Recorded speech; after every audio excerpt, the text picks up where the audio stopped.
There's a smell to orbital stations that people back home never talk about. Not bad exactly, just recycled. Like the same air has passed through the same filters so many times it's lost any pretense of being something that came from a sky. It's flat, thin, slightly metallic around the edges like licking the back of a spoon.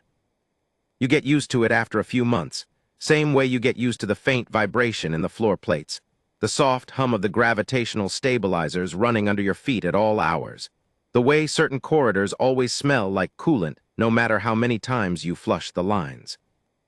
I'd been on Vest 7 for 14 months by the time it happened. 14 months of crawling into maintenance shafts that were clearly designed for beings with fewer joints and more patience than humans tend to carry. 14 months of learning to read technical manuals translated from 3 different alien languages, none of which had the same concept of what a warning label was supposed to accomplish. 14 months of nodding politely at Quarathi engineers who thought my species' dependence on oxygen was an endearing quirk, like a pet's preference for a particular corner of a room. I liked the station, though. I want to be clear about that. I genuinely liked it. It was the kind of place that hummed with business, real business, not the performative kind. 37 species rotating through the administrative hub at any given time, traders and diplomats and scientists, and the occasional military observer who pretended not to be military. The conclave prided itself on being neutral ground, which mostly meant everyone was suspicious of everyone else in very polite, very elaborate ways. Watching the Veltari and the Skethun navigate a corridor together was like watching 2 people who'd each independently decided to walk through a very narrow doorway at exactly the same moment. Technically, neither of them was doing anything wrong, but both of them knew something was happening. It was fascinating, actually, in a slow-burning background kind of way. The kind of thing you notice when you've got nothing else to do with your brain, while you're lying on your back under a coolant junction with a wrench in each hand. I bring all of that up because I want you to understand where I was coming from when the day of the incident arrived. I wasn't some hero. I wasn't some trained responder with a clear head and a practiced protocol. I was a guy who fixed pipes for a living, who'd spent 14 months absorbing the rhythms and textures of a place, and who happened to be in exactly the wrong, or maybe exactly the right, spot on a particular conclave morning when everything changed. Let me back up. Let me start from the beginning of that day. The morning began the way most mornings on Vest 7 began, badly. Not dramatically badly. Just the ordinary, grinding, small annoyances kind of badly that wears you down in aggregate. My alarm failed to account for the station's cycle adjustment. We'd shifted by 11 minutes the previous rotation to accommodate some Veltari ceremonial observance, and the scheduling software had quietly decided this was not its problem. I woke up late. My standard-issue breakfast ration had been sitting in the warmer for an hour, which meant it had passed through the edible window and come out the other side as something with the texture of compressed regret. The corridor to my first maintenance check was blocked by a shipment of diplomatic goods from the Keth hegemony, 6 crates the size of refrigerators, loaded in the middle of the main access corridor by some loading crew who had clearly never once in their lives considered that other people might need to use this corridor.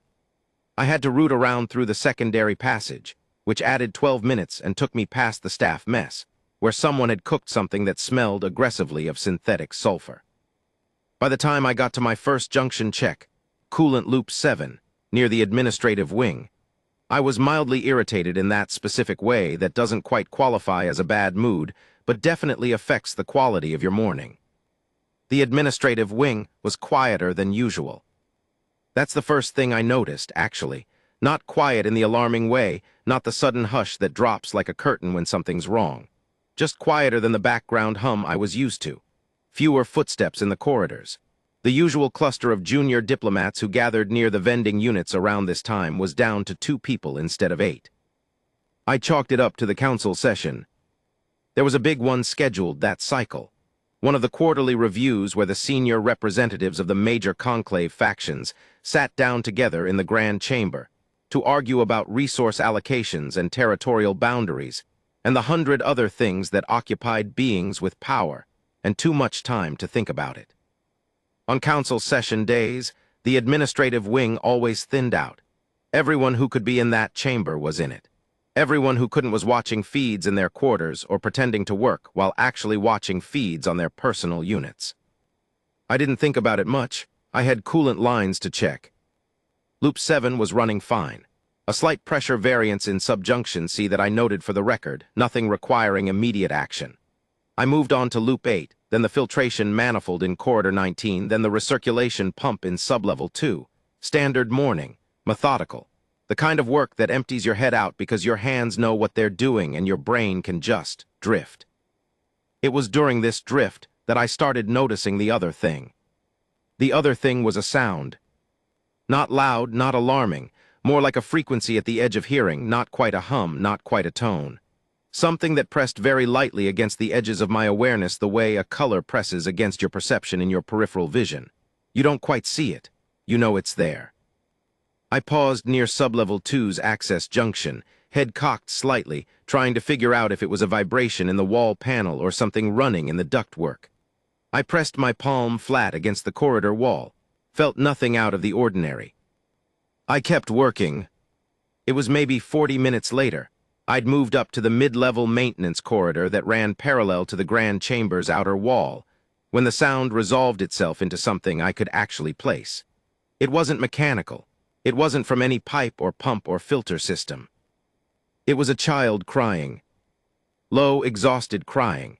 The kind that's been going on long enough that the sharpness is gone, replaced by a kind of ragged persistence. Like the child had moved past the acute stage of distress and into something more enduring, something that had settled in for the long term. I stopped walking. Now here's the thing about children on Vest 7. There weren't many. This wasn't a residential station. It wasn't built for families or long-term habitation in that sense. Most residents were either career conclave staff or rotating diplomatic personnel, and neither category tended to bring young children. You'd see them occasionally, a diplomat's family visiting for a cycle, or a researcher who'd arranged temporary quarters while they completed some project that couldn't be managed remotely. But they were notable. They stood out. A child crying somewhere in the mid-level maintenance corridor was notable enough that I couldn't just walk past it. I followed the sound. It took me down a side passage I didn't use often, a narrow stretch that connected the main maintenance corridor to a secondary access point near the chamber complex. The lighting was reduced back here, not dramatically, just the standard dimming protocol for low-traffic areas. The floor was bare metal grating, and my footsteps made a small, clean sound with each step. The crying was coming from behind a ventilation housing unit, a large rectangular block of brushed metal about chest height, tucked into a recessed section of the wall. It formed a natural alcove, tight, three-sided, the kind of corner that a small being might instinctively retreat into when they needed to be somewhere that felt enclosed and hidden. I came around the edge of the ventilation housing slowly. Not quickly, not dramatically. I didn't want to startle anyone. I crouched down as I rounded the corner so I wasn't coming in at full height. There was a child there. An alien child, Veronai, by the look of it, though I had to take a moment to make sure because I'd only seen Veronai a few times in my 14 months on station, and up close they looked somewhat different than the passing glimpses I'd managed. Small, bipedal, with a slightly luminous quality to their skin, not glowing exactly, more like the way moonstone seems to hold light from somewhere inside it. Their eyes were large and set wide, a color that was somewhere between silver and pale blue, currently very wet. They had 4 fingers on each hand, though the joint configuration was different from human hands, and they were clutching those fingers together in front of their chest in a way that looked almost like the classic human gesture of folding your hands, the anxious, self-soothing kind. The child looked up at me when I came around the corner. Froze. Not the freeze of a prey animal, not terrified exactly. More like the freeze of someone who has been caught doing something private and isn't sure yet whether that's going to be a problem. I sat down on the floor, full sit, cross-legged, dropping myself below the child's eye level. I've learned over the years, both with human children and more recently with beings of other kinds, that the fastest way to communicate non-threat is to make yourself small and stay still. So I sat. I set my toolkit down beside me. I put my hands flat on my knees. We looked at each other. The child made a small sound, not crying, not speaking, something in between, a soft, broken exhalation. I said very quietly, "Hey," "It's okay, I'm just passing through." I don't know if they understood the words. The translation matrix you get issued on Vest 7 is adequate for most professional interactions, but somewhat hit or miss with children who haven't yet fully internalized their species' standard dialect, let alone the Conclave's translation protocols. But I kept my voice level. Soft. The kind of voice you use when you're talking to something small and uncertain, and you want them to understand the tone before the content. The child looked at me for another long moment. Then they said something very quietly in their own language. The translation unit on my belt gave a slight delay. It always does with Varanai, and then rendered it as, "I cannot find her." I said, "You can't find who?" The translation unit worked both ways. It broadcast my words back in a reasonable approximation of standard Varanai dialect, smoothed by the Conclave's language processors. The child said, "My mother." There's a specific quality to the fear a child has when they've lost their parent in a crowd. I know it. I grew up with a younger sister who had a gift for disappearing in grocery stores, and I spent enough time as a child myself being separated from my own parents in enough confusing public spaces that I have a physical memory of it. The specific, cold, sinking feeling in your stomach. The way everything familiar suddenly looks strange and unhelpful. The way you keep turning your head because you're sure they must be just around the next corner. They have to be. The Varanai child had that quality. I could see it clearly despite all the ways their face was architecturally different from a human face. The fear was the same. The fear has apparently always been the same, across 37 species on this station, and however many more out beyond the edges of what the Conclave had mapped. I said, "Okay, when did you last see her?" The child looked at the floor, then back at me. The translation came back fragmented. "There was noise, many people, she moved ahead and I could not. A gap where the translation unit struggled with something. I was behind the large ones and I could not. I nodded, I understood enough. "What's your name?" I asked. Another pause, Varys. "Okay, Varys, my name is Marcus. I'm going to help you find her. Is that okay?" Varys looked at me with those silver-blue eyes for a long moment, then gave a small, careful nod. Not enthusiastic, they'd been alone long enough to be past the point of enthusiasm, but a real nod, a trust nod. I reached for my comm unit. The station's general child location protocol was, in theory, excellent. In practice, it was a bureaucratic maze that required you to contact 3 separate administrative desks in sequence before any kind of active search could be initiated. And one of those desks, the Species-Specific Welfare Office, was currently undermanned because most of its staff had been rotated to support the council session. I spent 11 minutes going in circles through the comm system, being transferred between units, before I gave up and decided to handle it the old-fashioned way. "Come on," I told Varys, standing up and collecting my toolkit. "Let's walk, we'll find her." Varys stood up too, uncurled from the corner with a kind of quiet dignity that I found unexpectedly affecting. Even distressed and lost, this child had a certain composure about them. They fell in beside me as we walked, staying close enough that their shoulder occasionally brushed my arm, not quite holding my hand, not quite not either. We went back up through the maintenance corridor, out into the main mid-level passage. I tried to think through the geography. If Varys had gotten separated near the chamber complex during a movement of large crowds, the morning session break probably when delegates poured out of the grand chamber into the corridors, then their mother could have ended up being carried by the flow in any direction. She'd be looking for Varys. She'd be following the same instinct to retrace, to circle back. I took Varys toward the main atrium. The atrium on Vest 7 was the station's physical centerpiece, a large, open, multi-level space that rose through 4 floors, with transparent panels along the outer wall that gave a view of the star field. It was where you went when you needed to orientate yourself. Everything on the station could be accessed from the atrium eventually, following the right corridor sequence. It was also where people instinctively gathered when they were looking for someone. We came in through the east entrance. The atrium was busy, more people than I'd seen all morning, suggesting the council session had hit a break or a procedural pause. A cluster of Veltari delegates in their formal sashes stood near the central fountain. A group of Skethun observers occupied the upper railing in their characteristic hovering semicircle. Conclave staff moved between them, carrying data tablets and looking professionally hurried. And in the center of the atrium floor, turning in a slow circle with that specific quality of controlled panic that every parent in the history of every species has probably worn at some point, was a Varanai woman. Tall by Varanai standards, dressed in the formal layered garments of a conclave delegate, all deep blue and silver thread. Her luminous skin was paler than Varys's, older, more settled, the light somehow quieter. Her face, when she turned and turned and turned, had the expression I recognized from my own mother's face in those moments. A fear that is doing its absolute best to function through itself, because panicking won't find what's lost, and so the panic has to be compressed into a small, tight thing that you carry very carefully while you keep moving. Varys made a sound. Not a word, not in any language. Just a sound, high, involuntary, the sound of a lung releasing something it's been holding too hard. The woman's head turned. She covered the distance in about 4 strides, crossing the atrium floor in a way that displaced everyone in her path without being remotely aggressive about it. People just seemed to sense her trajectory and step aside. She came down on her knees in front of Varys, her arms going around them, and the two of them held each other with the complete unself-consciousness of people who are not thinking about anyone watching them right now.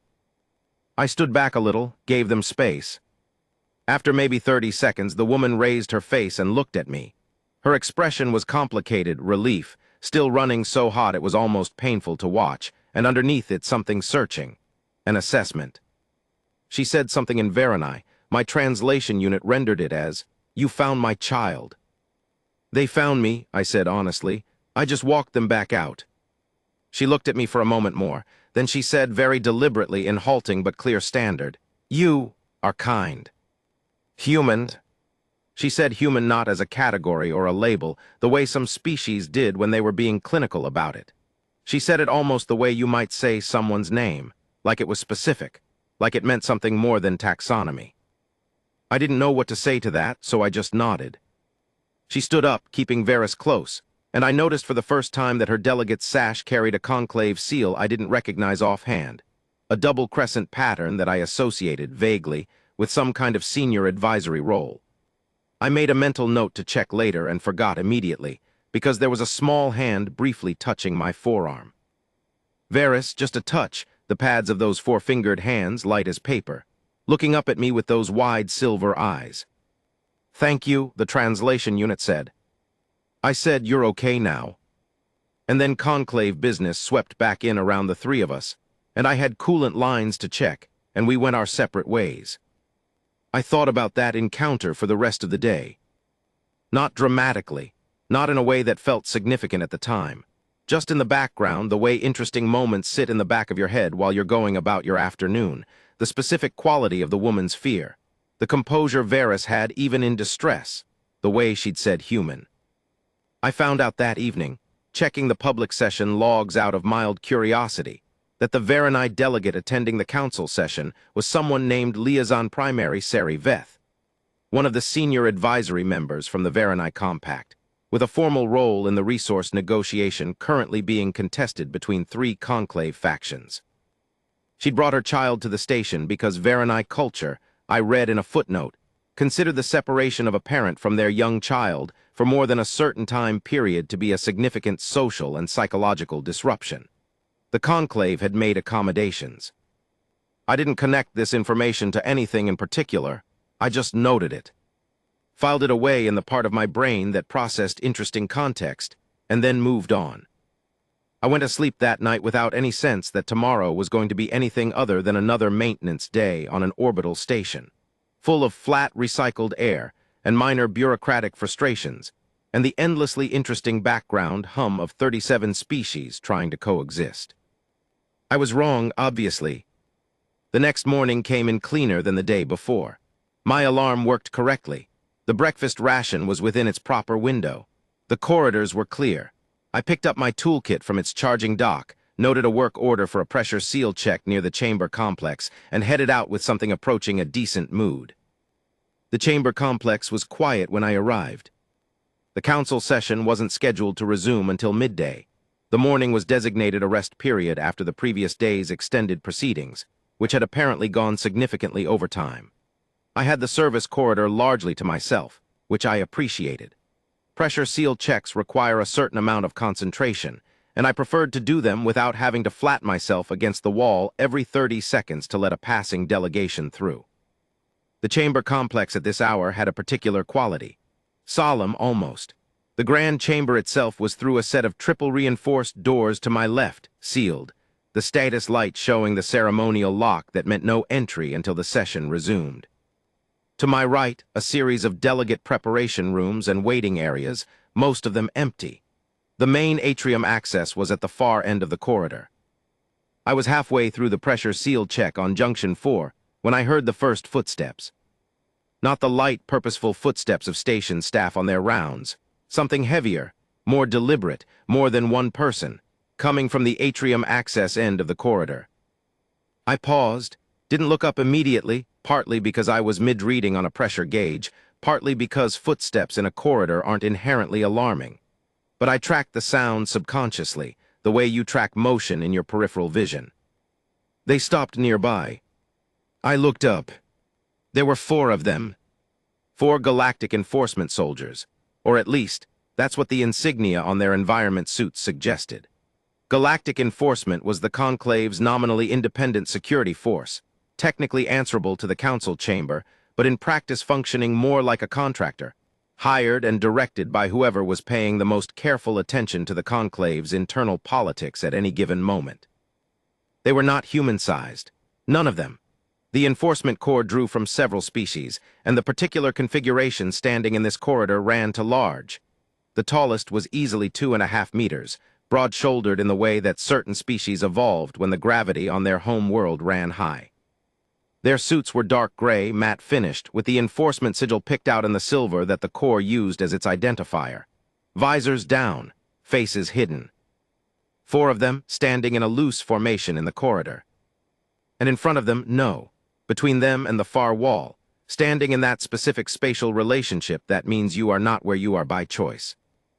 Liaison Primary Seri Veth. And Varys. I want to be careful here about how I describe what I saw. Because my brain was running its own analysis in real time, and there's always the danger of reconstructing a clear narrative from something that was, in the moment, more fragmented and uncertain than the clean version I could write now. What I saw: 4 enforcement soldiers, positioned in a way that blocked the corridor in both directions. 1 senior Varanai delegate, standing very still, with that particular stillness that people learn when they are being careful not to make any movement that might be interpreted wrong. 1 child, pressed against the wall behind their mother, 1 hand clenched in the fabric of her formal outer layer. And a 5th figure I hadn't noticed at first, slightly to the side, not in armor, in the formal robes of a conclave administrative official. Small by the standards of whoever their species was. They were holding a data tablet and speaking in a tone that was very carefully modulated to sound like procedure and function nothing like a threat, which in my experience usually means it is exactly a threat. My translation unit was picking up fragments.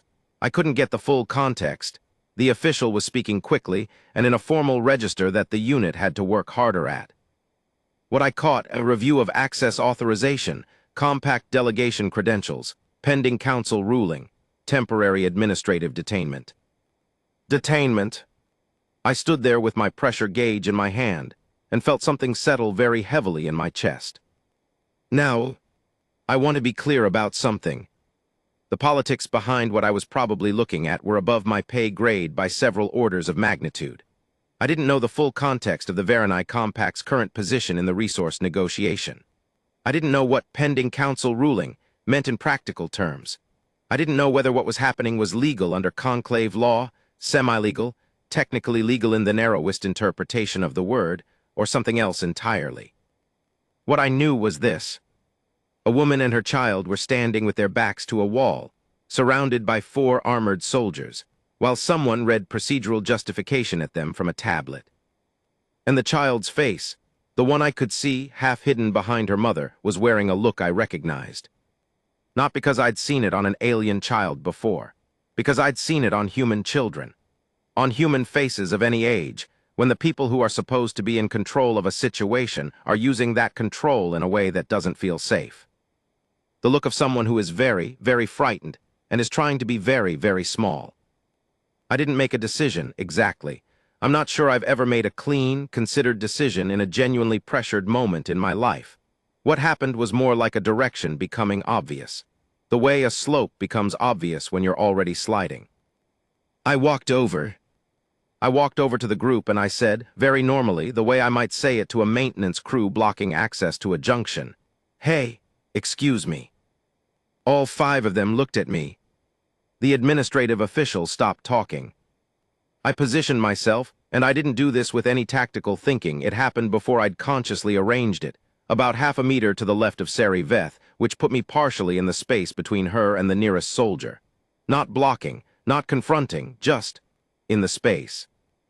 The official said something sharp in a language my unit rendered as, "This is a conclave enforcement action. Non-involved personnel must." "Yeah, sorry," I said. "I'm with maintenance. I'm just doing my pressure seal check on Junction 4.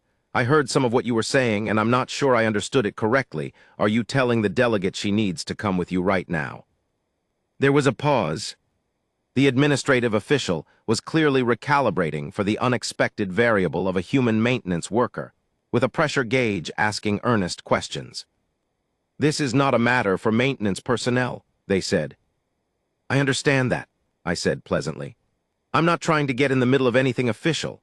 I'm just, I've been on this station for 14 months, and the corridor protocols I know about require that any detainment action in a non-secured area has to be logged with the station duty officer and the relevant species welfare contact simultaneously before physical enforcement, not after. Is this logged?" Another pause. Longer this time. Here's the thing about bureaucratic bluffing. You don't have to be completely right. You just have to be specific enough that the person you're talking to can't immediately confirm you're wrong. The species welfare logging requirement was real.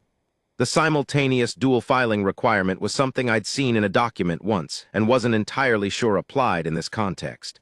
But isn't entirely sure is different from is wrong, and I sounded confident. The official said, "The documentation is being processed." "Great," I said. "Who's the duty officer on this cycle?" The official blinked. "That is not relevant to." "It kind of is," I said, "because if it's Coordinator Tethvari, she's very particular about the timing sequence on these filings. I've had to deal with her office about corridor access issues 3 times this month. She'll want to confirm herself before anything physically happens. Do you want me to calm her?" I was making about 60% of this up. Coordinator Tethvari was real. She was the station duty officer, and she was, in fact, particular about filing sequences. The specific application to enforcement actions was, to be generous about it, an extrapolation. But the official was looking at their tablet with the expression of someone who is doing math they didn't expect to have to do. And then one of the soldiers moved. Not toward me, not toward the official. They moved toward Varys. I don't know what the intention was. Probably just repositioning, shifting weight, adjusting stance, some minor reorientation that had nothing to do with the child specifically. But Varys didn't know that. Varys was pressed against a wall with 4 armored beings in a corridor that felt suddenly very small, and the nearest of those beings moved, and Varys made a sound and reached for their mother, and Sari Veth pulled the child behind her. Instinctive, automatic, and her movement was interpreted. Incorrectly, I think. But it doesn't matter as aggressive, and the 2 nearest soldiers took a step forward, and the dynamic in that corridor shifted in the specific, irreversible way that dynamics shift when everyone's threat assessment systems fire at once. And the nearest soldier's arm came up. Not a weapon. I don't think it was a weapon. A restraint device, maybe, a contact tool of some kind, the kind the Enforcement Corps used for compliance protocols. Heavy, thick at one end. And it was going to hit Sari Veth. Not because the soldier had made a considered decision to harm her, because the sequence had started and things were moving faster than considerations. I stepped into it. I want to be very precise here. I stepped left into the space between the soldier's arm and Sari Veth, and the compliance device connected with my right shoulder and upper arm. It hurt, an enormous amount. I don't have a good comparison for it except to say that the closest I've come was the time I was 17 and got my arm caught between 2 pieces of equipment on a construction site, and the pain was less about the impact itself and more about a total neurological surprise. Your body reporting something that bypasses all the usual filters and goes straight to the unedited response. I went to one knee. The soldier pulled back immediately. I'll give them that. The instant there was a human on the floor instead of a Varanai delegate, everyone stopped. There was a moment, I don't know how long, where all sound in that corridor seemed to hold itself. I was on one knee, my right arm essentially non-functional from the impact, my shoulder doing something that my brain was filing enthusiastically detailed reports about. My pressure gauge was somewhere on the floor. My toolkit had skidded against the wall. I looked up at the soldier. They were looking down at me. Visor still down, face still hidden, but the body language was completely different. Every line of them had changed. The forward lean, the raised arm, the compliance posture, all of it had collapsed. What was left was something that read, even through the armor, as something close to shock. I said from the floor, still processing the pain, "That's enough." My voice came out quieter than I expected. Not theatrical, not dramatic. Just flat and certain in the way you sound when you've reached the end of something, and you know it. "That's enough," I said again. The corridor was silent. All 4 soldiers were still. The official had taken a step back, holding their tablet against their chest like a shield. Sari Veth was looking down at me with an expression I couldn't read, complex, layered, moving through several registers at once. Varys was looking at me with those silver-blue eyes, and that specific kind of stillness that a child goes to when they've seen something they haven't finished understanding yet. I started to get up. My right arm was not cooperating. I used the left to push off the floor, got one foot under me, then the other. I straightened slowly. My shoulder was going to be a problem. I could tell from the quality of the pain that there was real structural damage there, not just bruising. But I was standing. I turned to the soldier who'd struck me. I looked at the sigil on their suit, the unit designation, the rank indicator. I memorized them. Then I turned to the administrative official. "I'd like you to tell me," I said very carefully, "the specific conclave regulation under which you're proceeding, article number, section, subsection." The official opened their mouth, closed it. "Because I'm going to calm the duty officer," I said, "and the human liaison office and the Varanai welfare contact, right now, and I'm going to need to be able to give them the specific regulatory basis for what just happened in this corridor. So if you have it, I'd appreciate it now." Silence. Long silence. The official looked at the soldiers. The soldiers looked at each other. Some communication happened between them that I couldn't hear or read. And then the official said very quietly, "We will reschedule this consultation." They turned and left. One by one, the soldiers followed. They didn't run. Enforcement soldiers don't run. But there was a quality to the departure that fell somewhere between retreat and an orderly exit. The corridor was empty. The 3 of us stood in it, me with my arm that wouldn't move properly, Sari Veth with her hand around Varys's shoulder, Varys with their face pressed into their mother's side. I need to stop for a second and tell you what I was actually thinking at that point. I wasn't thinking about heroism. I wasn't running any kind of calculation about consequences or political implications. My brain was mostly occupied with 2 things: the pain in my shoulder, which was detailed and persistent, and a kind of fizzing, adrenaline-backed disbelief at what had just happened that I couldn't quite resolve into coherent thought yet. Mostly I was thinking, I need medical attention, and this is going to be such a complicated report to file. Because that's the thing about being the person who does something like that. You don't feel like the person in the story. You feel like yourself, with all your ordinary thoughts and ordinary discomforts, having to deal with an extraordinary situation using the same brain you use to track down coolant leaks and argue with scheduling software. I managed to calm the medical bay, got a terse confirmation that someone was available. Then I calmed the human liaison office, which I genuinely had been planning to do regardless of whether it was a bluff, and started explaining the situation in the measured, factual way that I hoped would survive the translation into someone else's paperwork. Sari Veth stood nearby during the comm call. She didn't interrupt, but she didn't leave either. When I ended the call, she said, in standard with that careful precision I'd noticed before, "You did not have to do that." "No," I agreed. "You could have walked away, finished your work." Yeah. She looked at me for a moment, then she said, why? I thought about it. I honestly, genuinely thought about it, because it felt like the kind of question that deserved a real answer and not a reflexive one. I said I knew your kid. Her expression shifted, not dramatically, something around the eyes. Yesterday, I said, in the maintenance corridor, Varys was looking for you. She looked down at Varys. Something passed between them, something in whatever language a parent and child communicate in that has nothing to do with words. Then she looked back at me and said very quietly, I see. The medical report said fractured clavicle, 2 cracked ribs, from the secondary impact when I went to the floor, significant bruising across the right shoulder and upper arm, and contusion trauma to the deltoid muscle that was going to require targeted regeneration treatment over the next 3 weeks. The human liaison officer who took my report, a woman named Petrov, senior staff, who had the kind of unflappable efficiency that suggested she'd dealt with significant situations before, listened to the whole account without interrupting, and then sat quietly for a moment before saying, Marcus, this is going to go to the council. I said, I know. This specific incident. Your involvement. I figured. Are you comfortable with that? I thought about Varys's face, the fear, the smallness. Yeah, I said, I'm comfortable with that.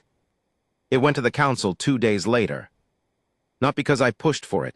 I wouldn't have known how to push for something like that through the Conclave's machinery even if I'd wanted to. It went to the council because Sari Veth was a liaison primary of the Varanai Compact, and what had happened in that corridor was, under the Conclave's own foundational charter, a significant procedural violation. The enforcement action had been unauthorized, not even technically authorized under the administrative review process it had claimed, and the physical use of a compliance device in a non-secure zone on a non-confirmed detainee without dual-filed documentation was, as it turned out, several different kinds of wrong simultaneously. The pending ruling that the enforcement action had claimed to preemptively act upon had not, in fact, been issued. There was no ruling. There was a faction within the council who had wanted to pressure the Varanai Compact's negotiating position by creating a confrontation, and they had used the enforcement corps in an unofficial capacity to do it.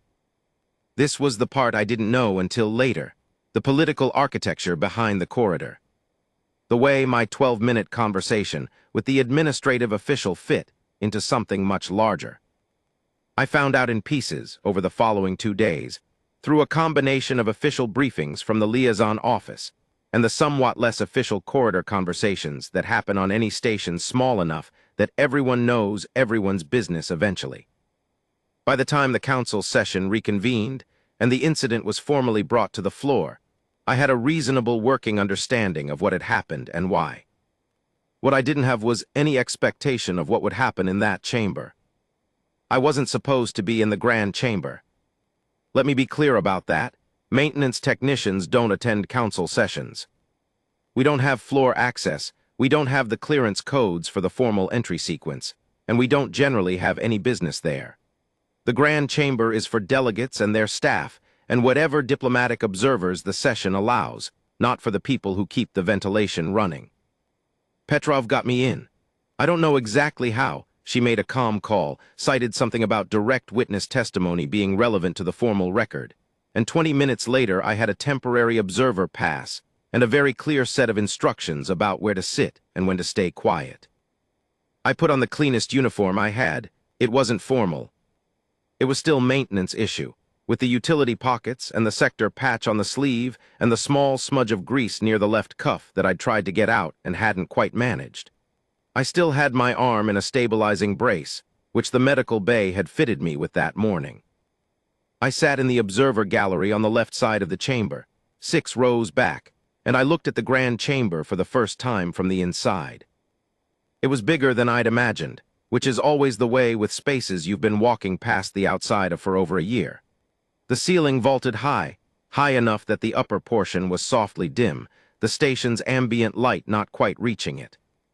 The chamber floor was a broad oval, ringed by the delegate stations, each species area marked by their flag or sigil, the seats calibrated for their specific physical requirements. The air was different in here. Cleaner, somehow better filtration probably, or just better circulation design. The flat metallic undertone that pervaded most of the station was less noticeable, almost like real air. The council seats, the primary faction representatives, were arranged in a semicircle at the chamber's head. 17 seats. I counted them because I count things, habit. 12 of those seats were occupied. Sari Veth was in the delegate area to the left of the main floor. She'd brought Varys, who sat beside her with the focused attention of a child determined to be old enough for wherever they are. They were both in formal Varanai dress, the layered garments, the silver thread, colors that shifted subtly under the chamber's light. The official who had been in the corridor, I'd learned his name by then, F. Hedalari, a mid-ranking administrative officer with the Enforcement Coordination Bureau, was also present, in a seat near the chamber floor. He was looking at a point slightly above everyone's heads and making a visible effort to appear completely unconcerned. 2 of the 4 soldiers were present in an observer capacity, without their armor. I hadn't seen their faces before. They were large, even without the suits large, and they were sitting very still. The session was called to order. Conclave sessions have a formal language that's somewhere between legal proceeding and ritual. There's a lot of invocation of precedent and principle, a lot of careful framing of events in terms of the Charter's foundational values. The opening statements took nearly 40 minutes, which I managed by focusing on breathing through the pain in my shoulder, which flared with any kind of sustained attention. The core of it was this. The Enforcement Corps, acting on the unofficial direction of a factional bloc within the Council itself, had used procedural cover to attempt an unauthorized detainment of a senior Varanai delegate and her child. The action had been designed to create a disruption in the Compact's negotiating capacity by forcing Sari Veth to respond to a spurious administrative review at a moment when the resource negotiation was at a critical juncture. A human maintenance technician had intervened.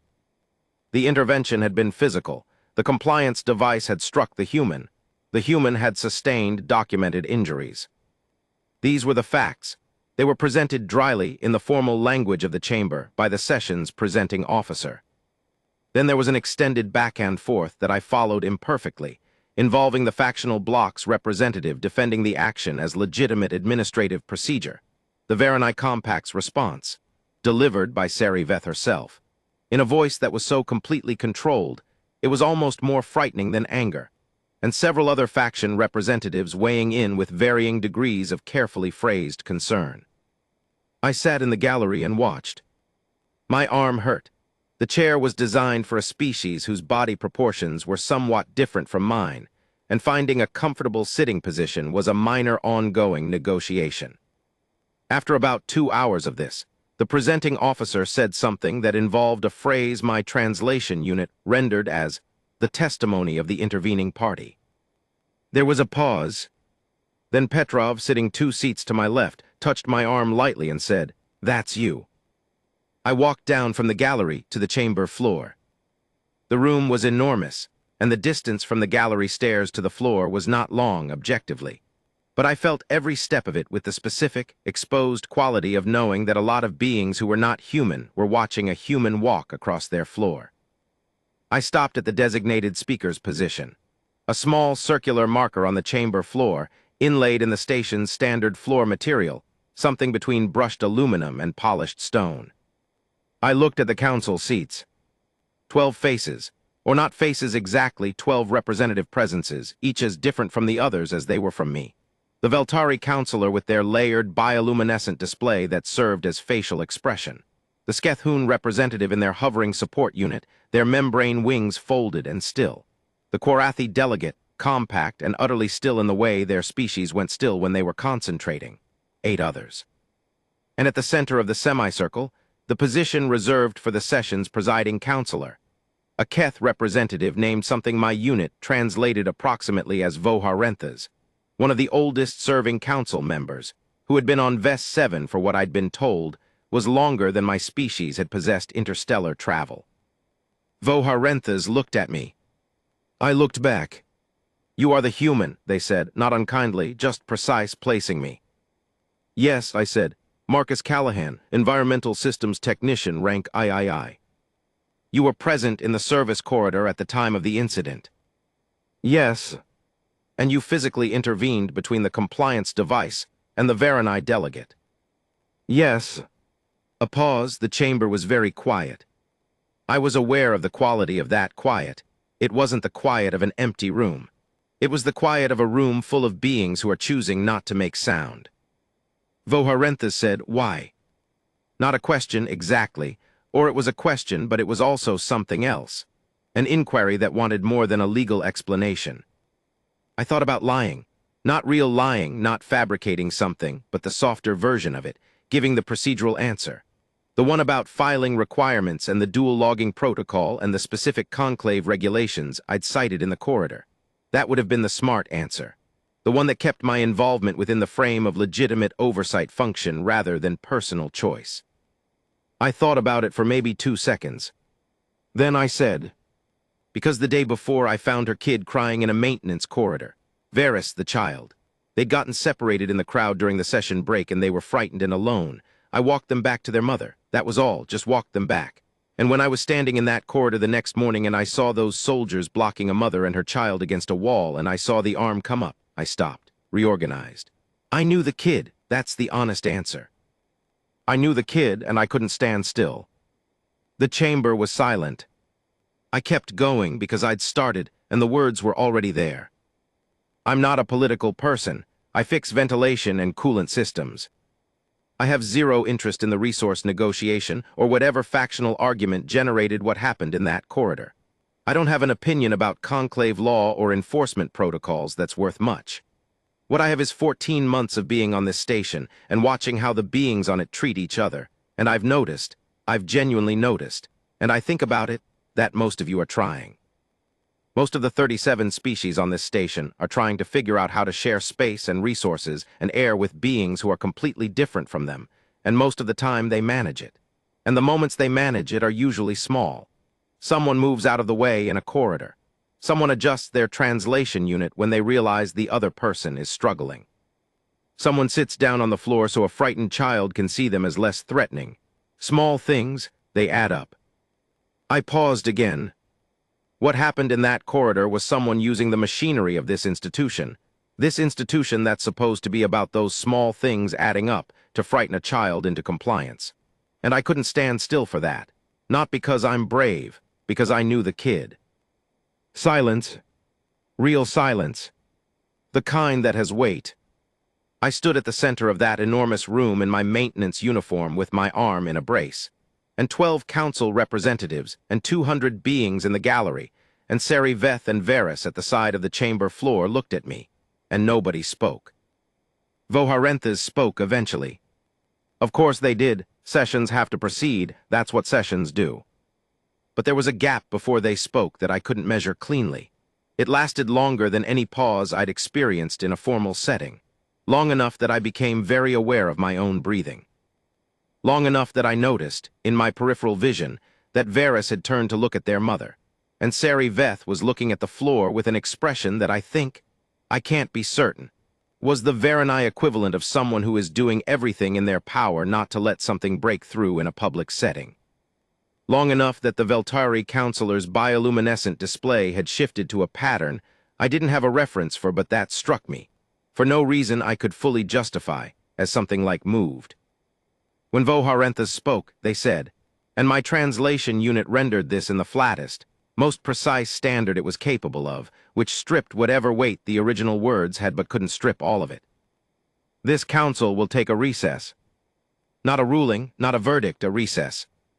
They stood, and Voharentha's standing was a significant event, because they didn't do it casually. They did it with the full formal weight of 700 years of service to an institution, and they walked from the chamber. The other council members followed, one by one, without speaking. Petrov was at my elbow before I'd quite finished turning around. "Come on," she said. "Let's get you out of here before the press corps corners you." "Is there a press corps?" "There is now," she said, and she was already moving, steering me toward the gallery stairs with the practiced efficiency of someone who has evacuated witnesses from significant events before. I went. The recess lasted 4 hours. During those 4 hours, I sat in the human liaison office's waiting room and drank 3 cups of very mediocre coffee and read approximately nothing, staring at a data panel without processing its contents. Petrov came and went. Other staff filtered through. Someone from the medical bay checked in to see if I needed the shoulder assessed. I said no, it was fine, which was partially true. Around the second hour, the door opened and Sari Veth came in. She had Varys with her. Varys, I noticed, was no longer wearing the formal expression of a child trying to be older than they were. They looked tired. They also looked, in the specific way of children who have had a long day with a lot of things in it, like they were working hard at holding themselves together. Sari Veth sat across from me. Varys settled beside her, leaning against her arm. She said, "I heard what you said, in the chamber." "Oh," I said. I hadn't known whether sound carried to the delegate seating area. "It was honest," she said. "I was trying to be." She was quiet for a moment, then, "You said I knew the kid," as the reason. "That was the reason." "For us," she said slowly, working through standard with care, "for the Varanai there is a concept. I do not know how it translates, something like," she paused, searching. "The person who sees you when you are small, the one who is present at the moment you need to be seen and who acts from that presence. Not from duty, not from law, from having been there." She looked at me steadily. "That is a significant thing to us," she said. "It carries weight, it is remembered." I didn't know what to say to that. I said, "I'm glad Varys is okay." Varys, leaning against their mother's arm, looked up at me with those silver-blue eyes.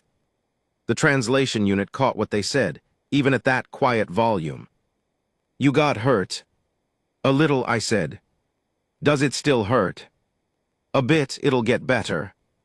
Varys was quiet for a moment. Then, "I am sorry that it hurts." I said, "Don't be, it was worth it." The council reconvened late in the afternoon. I was back in the gallery. Petrov had got me back in, same process as before. My shoulder hurt more than it had that morning, which the medical bay had warned me would happen as the initial shock wore off. I sat carefully, counted the ceiling panels, watched the chamber fill back up. The council members returned to their seats. Voharenthes looked at the chamber for a moment before speaking. Their gaze moved across the room in a way that was slow and deliberate and felt, somehow, like a weighing. Then they spoke for a long time. I won't try to reconstruct the full text. My translation unit gave me an imperfect version, and I don't want to put formal words in a formal being's mouth that aren't precisely what was said. But the substance was this. The unauthorized enforcement action was officially censured. F. Hedalori was placed on administrative suspension pending a full procedural review. The factional bloc responsible for directing the action was formally cited for charter violation. The compliance device contact with a non-consenting individual in a non-secure zone was categorized as an assault under the Conclave's own code, and the incident would be referred to the Independent Ethics Office for further review. The Varanai Compact's negotiating position, which the action had been designed to destabilize, was confirmed as valid and would proceed without prejudice from the incident. The resource negotiation would continue. All of this was significant. It was consequential in ways I understood only partially at the time and more fully later, when Petrov explained the politics in detail during one of those conversations that started formal and became something else over long hours. But none of it was the part I remember most. Voharenthes, at the end of the ruling, said something that my translation unit gave me in an approximation that I've turned over many times since, and am still not fully satisfied I have right. They said something, this is my best rendering, from a translation unit working across at least 3 language families simultaneously, to the effect of, an institution is what it does in small moments, not what it declares in large ones. A charter is paper. The life of a charter is the person who stands between a child and a harm they did not deserve and says, this stops here, not because the law compels it, because they knew the child. And then they stopped speaking, and the chamber was silent. Not the working silence of a session proceeding. Not the polite silence of a room waiting for the next item of business. A different kind of silence, the kind that has weight and texture and something almost like respect inside it. The whole council, the whole gallery. Silence. I sat in the sixth row and felt that silence settle across the room like weather, and I thought about a child pressing four-fingered hands together in a maintenance corridor alcove, crying quietly because they couldn't find their mother. And I thought about the flat, recycled smell of orbital station air that you eventually stop noticing. And I thought about how 14 months of walking past the outsides of things can quietly, without your realizing it, make you belong to a place. The silence lasted. I counted to myself. 11 seconds, maybe 12. I know it doesn't sound like a long time, but I've been in rooms in the years since, good rooms and difficult ones, important ones and ordinary ones, and I've never sat in a silence like that one. It was the kind of silence that only happens when enough different kinds of beings, with enough different kinds of history between them, all feel the same thing at the same time and recognize that they're feeling it. I don't have a word for it. I don't think we have a word for it specifically, not in any language I've encountered. But I know what it felt like. I was on Vest 7 for another 8 months after that. The shoulder healed slower than I'd have liked, faster than the medical bay had projected, which felt like a small personal victory. The pressure seal on Junction 4, which I'd never actually finished checking, turned out to have a minor fault that I caught 2 days later and fixed in about 20 minutes. Very satisfying. The resource negotiation concluded 4 cycles later. The Varanai Compact's position held. I don't know the details of what that meant in practical terms. The resources involved were something I didn't have enough context to evaluate, but Petrov told me it was significant, and Petrov had the kind of judgment I'd come to trust. F. Hedalori was dismissed from the administrative corps after the ethics review. The factional bloc restructured itself, which in conclave politics apparently means it continued to exist under a different configuration and with some personnel changes. These things never quite end cleanly. I crossed paths with Sariveth twice more before she rotated off the station. Both times it was brief, the corridors of a busy station being what they are. Both times she stopped, and we spoke for a few minutes, and both times Varys was with her and greeted me with a solemnity that I found simultaneously touching and somewhat funny, because there's something about a child treating you with formal gravity that walks a very fine line between moving and absurd. The last time, the cycle before her delegation departed, Sariveth gave me a small object, Varanai in origin, clearly, with that quality of held light that seemed characteristic of how their craftwork looked. A flat, oval thing, roughly palm-sized, smooth-edged. I don't know what it was made of. It had a symbol on one side that she told me was, in her language, the character they used for seen. She said a remembrance of the person who was present. I've carried it since. It's in my toolkit, tucked into the inner pocket where I keep small personal items.